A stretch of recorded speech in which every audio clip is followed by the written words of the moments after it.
조국 청와대 민정수석이 오늘 법원 행정처 폐지 등 사법개혁은 시대적 과제라며 국회가 매듭을 지어야 한다는 글을 자신의 페이스북에 올렸습니다.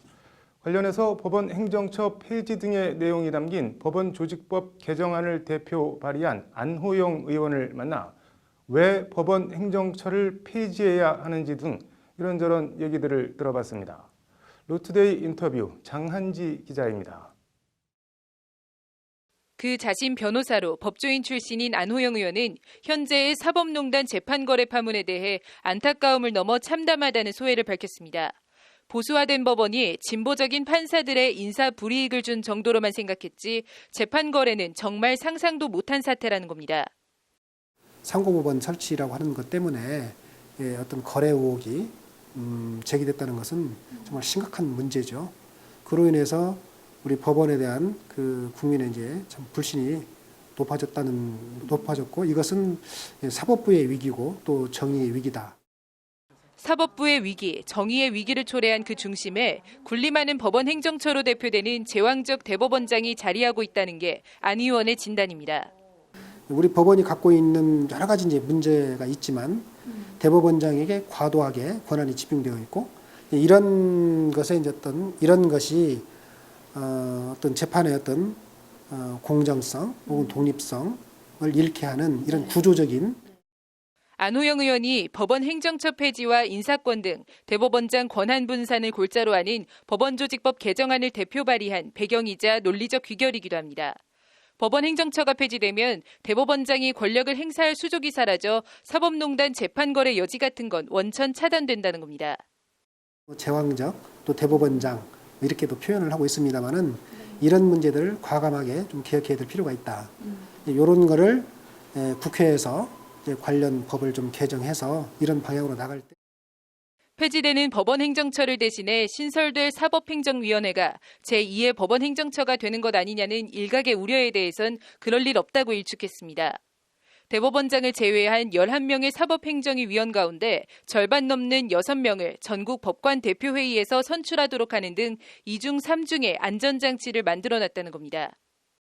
사법행정 권한을 대법원장 혼자가 아닌 합의제 그런 위원회에다가 맡김으로써 이게 이름만 바꾼 것은 아니고 실질적인 변화를 주기 때문에 그런 제2의 법원 행정처가 될 것이다. 이런 걱정은 하지 않아도 되죠. 안 의원은 신설되는 사법행정위의 법관 근무를 전면 제한하고 대법원장이 행사하던 판사 보직과 근무 평정 권한 등 인사권을 이양하자고 주장합니다. 개정안에는 또 일선 법원장을 판사회의에서 선출하도록 하고 고법 부장판사 승진 폐지, 고법 지법 인사 이원화 등의 내용도 담았습니다. 한마디로 법관은 소속 법원장이든 대법원장이든 누구의 눈치도 받지 않고 재판 업무에만 전념하고 사법행정은 비법관들이 전담하도록 하겠다는 구상입니다. 법관이 정말 외부로부터 이렇게 독립해서 재판함으로써 법원의 어떤 재판 결과에 대해서 국민이 신뢰할 수 있는 국민에 대한 믿음을 회복하는데 신뢰를 회복하는데 좀 큰 도움이 되지 않을까.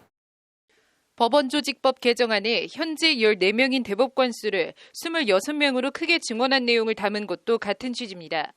대법관 업무가 워낙 과중하다 보니 심리도 하지 않고 재판을 끝내는 심리불속행 등 헌법상 재판받을 권리가 심각하게 침해당하고 있는데 현실적으로 대법관 수 증원이 유일한 대안이라는 겁니다. 심리불속행을 해요. 중요치 않은 사건은 재판 안 해버려. 그리고 판결 이유도 기재를 안 하고. 이런 문제를 그러면 언제까지 방치할 수 있냐 그럴 수는 없죠.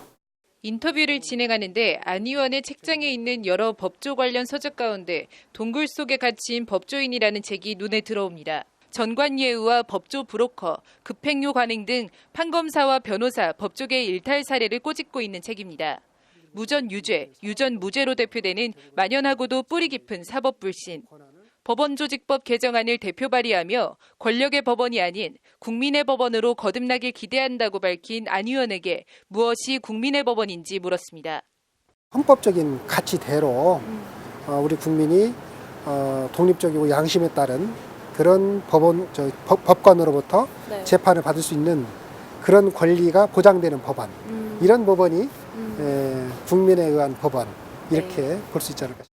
인터뷰 내내 안 의원은 양승태 사법부의 사법농단 재판거래 파문을 반면교사의 기회로 삼기 위해선 법원조직법 개정안이 반드시 국회를 통과해야 한다고 여러 차례 강조했습니다. 제왕적 대법원장, 법원 내 수직적 권력구조, 이번 사법농단 재판거래 의혹 사태를 통해 드러난 법원의 이면입니다. 법원 내부 권력의 분산이 제2의 사법행정권 남용 사태를 막는 대안이 될 것이라는 게 안호영 의원의 말입니다. 법률방송 장한지입니다.